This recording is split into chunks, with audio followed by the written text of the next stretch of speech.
Ang programang ito ay rated SPG. Striktong patnubay at gabay ng magulang ang kailangan. Maaaring may masiselang tema, lengguwahe, karahasan, sexual, horror o droga na hindi angkop sa mga bata. Si Doc Carlos, tunay na ama ni Zoe. Abangan bukas sa Abot Kamay na Pangarap. Alam na nga lahat-lahat ngayon ni Don Pepe ang lahat ng sikreto na tinatago dito ni Moira at Zoe. At lalo na ang tunay na ama dito ni Zoe na ito palang si Carlos Benitez. At nagulat naman talaga itong si Don Pepe nang marinig niya ang mga pagtatalo mula sa loob. At pinapakinggan lamang dito ni Don Pepe ang pag-uusap dito ni Carlos at Moira at Zoe.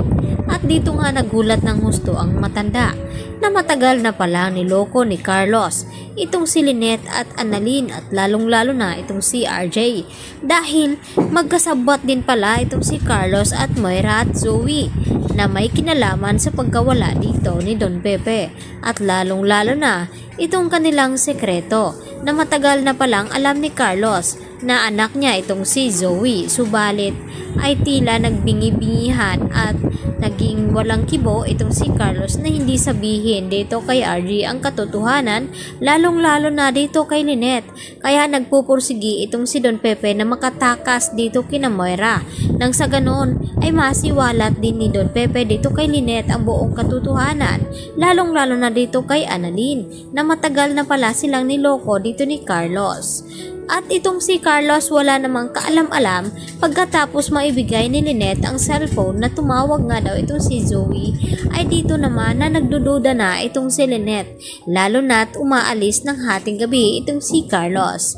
At dahil sa pagdududa dito ni Lynette ay hindi naman maiwasan ni Lynette na hindi sundan itong kanyang asawa. Kaya nagpasya ito na palihim na sundan itong si Carlos dahil masama na nga ang kutob dito ni Lynette na baka may alam itong si Carlos kung nasaan naroon itong si Zoe lalo na nang sabihin ni Zoe na humihingi nga siya ng tulong. At dahil dito walang kaalam-alam itong si Carlos Benitez na nakasunod pala sa kanya si Lynette. At dito naman nagulat din ng husto itong si Lynette nang marinig niya itong si Carlos na nagtatalo itong si Moira at tinatawag dito ni Zoe na kanyang ama. Nang tangkain nga dito ni Moira na barilin sana itong si Carlos dahil sa mga salita na mga binibitawan nito at dahil nasaktan din ni Carlos itong si Moira. At dito nga magkakaalaman na nga ba na itong si Carlos ang ama dito ni Zoe ay may malaking sikretong tinatago. At ito na nga ba ang susi na makatakas dito si Don Pepe dahil kay Lynette?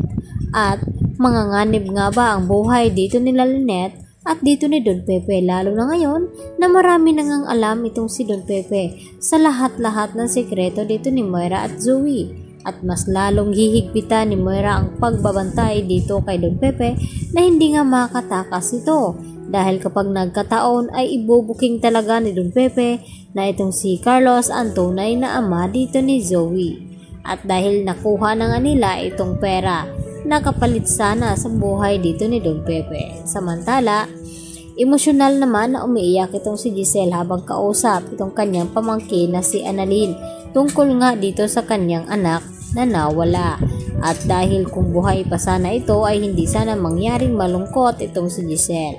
At dito naman nag-usisa itong si Annalyn tungkol sa ama ng kanyang anak. Kaya yan ang ating pakatutukan sa mga susunod na episode sa Abot Kamay na Pangarap. Bye-bye!